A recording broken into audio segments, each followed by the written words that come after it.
true or false. The graph of every cubic polynomial has precisely one point of inflection.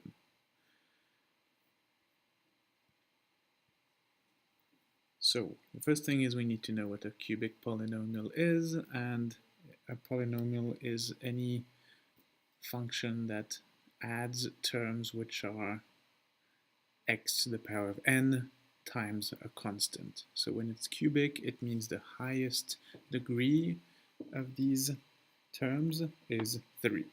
So y equals ax cubed plus bx squared plus cx plus d. And we need to show that there is one point of inflection whatever the cubic polynomial is, which means whatever a, b, c, d are. So we know that to find points of inflection, we need to look at places where the second derivative changes sign. So I'm going to find the second derivative.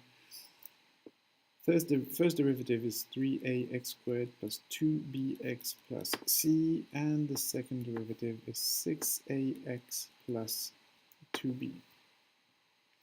When I'm looking for places where the second derivative changes sign, I'm looking for places where the second derivative is 0 or undefined. And in this case, it's never undefined. So I'm only focused on values where the second derivative is 0. And we can see that this means x equals negative 2b over 6a, which is actually negative b over 3a.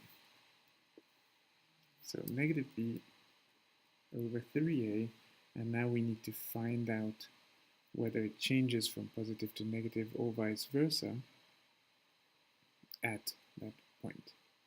And we cannot really tell whether it's going to go from negative to positive or positive to negative because we don't know the values of a and b.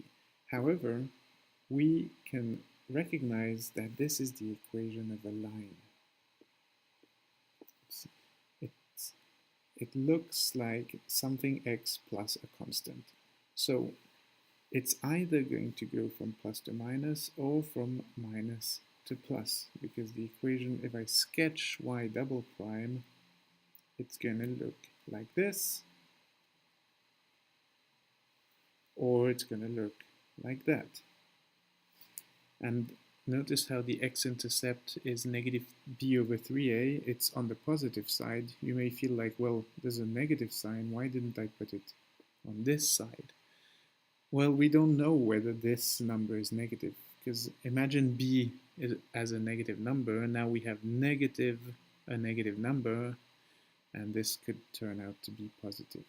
So there's this negative b over 3 can end up being a positive value or a negative value, and the graph y double prime might be a line going up or a line going down, depending on the values of a and b. So the only way that we would not change sign at negative b over 3a is if we have a constant line. Y double prime might be a constant. But what would that mean about the original equation?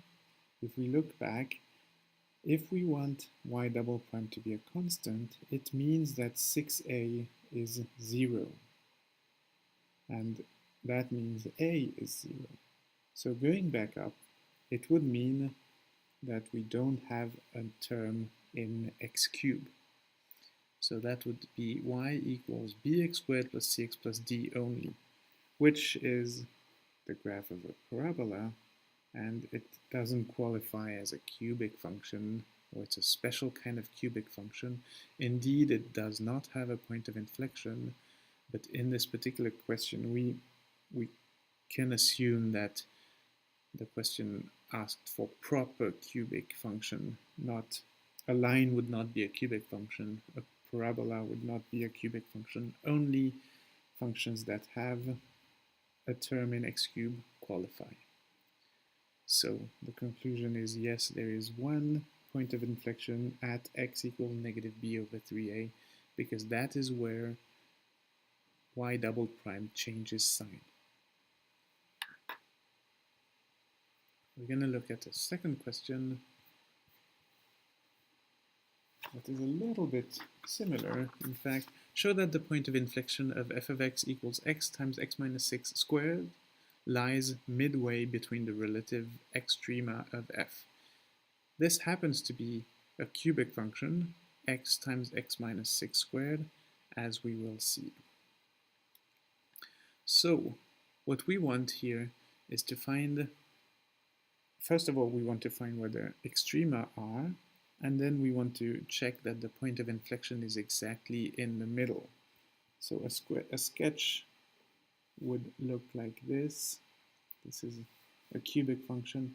We would have these two extreme values at, let's say, a and b, and then what we need to show is that c is right in between. So I don't know, probably the real function x times x minus 6 squared does not look like that, but that's the general idea. If we want to make a sketch that's better, then we notice that x at x equals 0, f of x equals 0, and at x equals 6, f of x equals 0 as well. Now x minus 6 squared means that it's going to look like a parabola near x equals 6. So the graph maybe looks something like that. This is something we study in Algebra 2. The multiplicity of this 0 is 1. The multiplicity of this 0 is 2. Anyway, how can I solve this question? We want to find where the extrema are. One extrema is at 6. I can guess right away from the graph. One extrema is here at a certain value that we need to figure out. So let's take the derivative of that. How can we do that? Well, either we use the product rule with u and v, or we distribute first. It's up to all students to decide what they prefer. I would always prefer to distribute first, I think, when it's reasonable. In this case, it might be that it's not the best choice, but that's what my instinct would tell me. Distribute so that I have a polynomial that is easy to differentiate. So if I distribute, I get x times x squared minus 12x plus 36. So f of x is x cubed minus 12x squared plus 36x. In order to find where the extrema are, we need to take the derivative, 3x squared minus 24x plus 36, and find out where f prime of x equals 0. It's a polynomial, so certainly we don't need to worry about f prime of x undefined. So we should try to factorize that.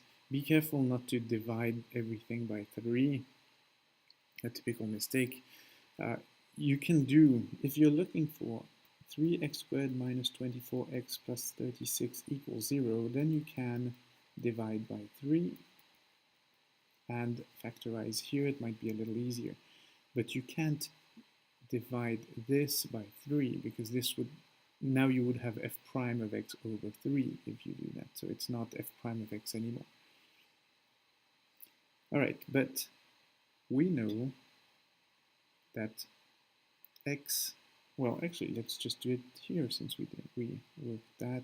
This is x minus 6 times x minus 2. So I found that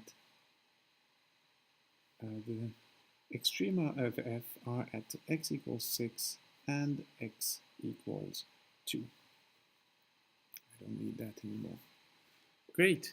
Now the next step is to find out where the point of inflection is, and what we are hoping is that it's at x equals 4, because the exercise tells us to show that the inflection point is exactly in between the x values of the extrema.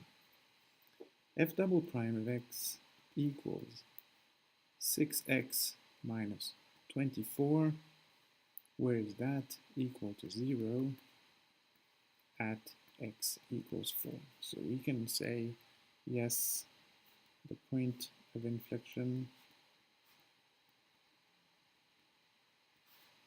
at x equals 4 is the midpoint